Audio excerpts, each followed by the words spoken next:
Pro Boxing Fans here with Jamie Moe. It looks like we're not going to see that undisputed clash between Tyson Fury and Oleksandr Usyk. We're not. It looks like it's not going to happen. There's a lot of talk about splits, and they're not agreeing a split. From what Frank Warren's saying is that they've got to the end of the week to make the fight, because Tyson's meant to be out on April 29th. It doesn't give him much time. Alex Krasic, promoter for Usyk, has come out and said, look, we've said 50-50, he doesn't want it. Now we say 60-40 to the winner. It looks like they're not going to agree. It looks like it's not going to happen now. It looks very unlikely that it's going to happen. What do you make of this whole situation? We don't seem to be getting the fights that we want as boxing fans. Obviously, that's the fight that we were hoping would happen. A few fights last year that didn't happen. Spence, Crawford, AJ Fury didn't happen. There's a lot of disappointment in boxing right now. You know, I didn't know that, and it is disappointing because I was really looking forward to that fight. I think the heavyweight division is always the sort of deemed as the pinnacle of the sport. So to get an undisputed champion, I think that stuff like that gives us justice. You know, sort of makes all the shit parts and stuff all the trials and tribulations what you go through worthwhile. So it is disappointing, and if it comes to money, then really that's even more disappointing because it's not like they've not got money already. You know, and sometimes money and ego go hand in hand, and it's not really about the money. It's about I'm sort of dictating and you're not going to dictate to me and stuff. And it's crazy because, you know, the fans deserve better if that's the case. So I hope to God they can come to some sort of conclusion with it because it's a huge fight. But how dangerous is it for boxing? Because we saw only a couple of weeks ago Tommy Fury fighting Jake Paul. Got 775,000 pay-per-view buys. They both got paid millions. I looking through my Instagram, there was people that I didn't know that was interested in boxing watching it. Yeah. Now these big fights are not happening in boxing. How much more people are going to sway towards that side of things? Well, I think it's different audiences. I've got to be honest, I don't think they're out-and-out boxing fans or your general boxing fan who you would have seen going back to the last 10, 20 years or whatever. These are different types of boxing fans who are more like Jake Paul fans who have come into boxing because of him. So in that particular instance. So I don't think, unless they start actually crossing over more so like they've just done now, crossing over into fighting actual boxers, because, you know, let's be honest, up until now Jake Paul's only fought MMA fighters who aren't professional boxers. But if the crossover happens more often going further down the line, I seen Matthew Macklin put a thing out saying, you know, I think fighters need to take a leaf out of YouTubers' books and promote themselves a bit more because times have changed. You know, going back to our days when we first turned pro and you relied on your local newspaper doing a story in your local paper and people sort of sitting down and reading it in actual black and white. Then, as the internet progressed and forums came around, and then you've got obviously Facebook, Twitter, Instagram, things like that. You have to move for the times. You do. And, you know, am I the biggest fan of Jake Paul or YouTubers boxing? Absolutely not. But do we respect the game, what they're doing, the game, what they're playing, and the way they're going about the business? And do we also understand that fighters have got to sort of play that game as well? Absolutely. It's the way the world works. Final one before I let you go. Obviously, the big news that's been around boxing this week is Conor Benn's broken his silence in front of a camera with Piers Morgan. First of all, did you get to watch that? I haven't seen it yet. No, I've just had a conversation then. I haven't seen it yet. I understand from the reaction that people are sort of going, well, we're no more clearer than we was before. And, you know, it's a difficult one for me because huge Conor Benn fan. Loved watching him fight. Loved his dad. You know, exciting fighter. But you ask VADA, who's the most stringent testing in the world, to be involved, then you have to accept the consequences. Regardless of whether you knew a substance was in your body or why it got there, that's not the rules. The rules are, if you fail a test, you have to, whatever consequences that they are, you have to take it. You can have your reasons why it was there, so I might go to Sports Direct and buy a supplement and take it, and then a month later I fail a test and they go, well, and I go, you know what, I bought it from a shop and it's not my fault. Doesn't matter. He's still in my system and I have to take the consequences.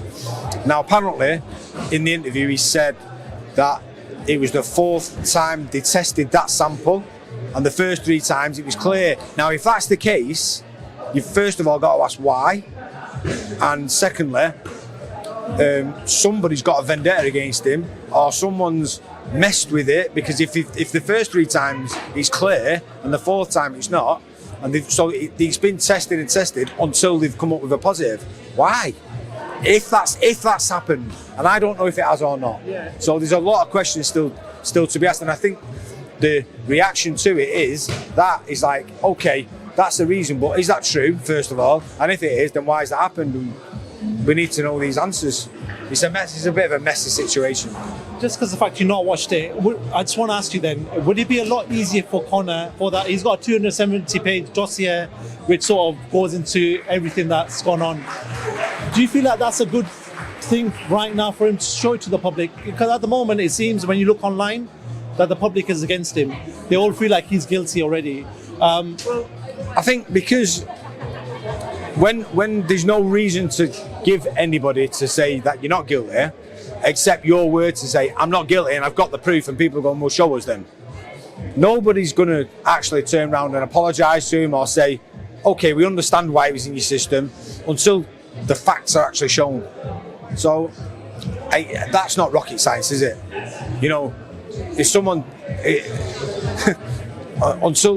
tells you a lie and until it's proven otherwise, you're not going to believe it. You need proof for something. He's saying he's got it. I understand the legal ramifications of it. He might not be able to show it, but then I wouldn't say anything.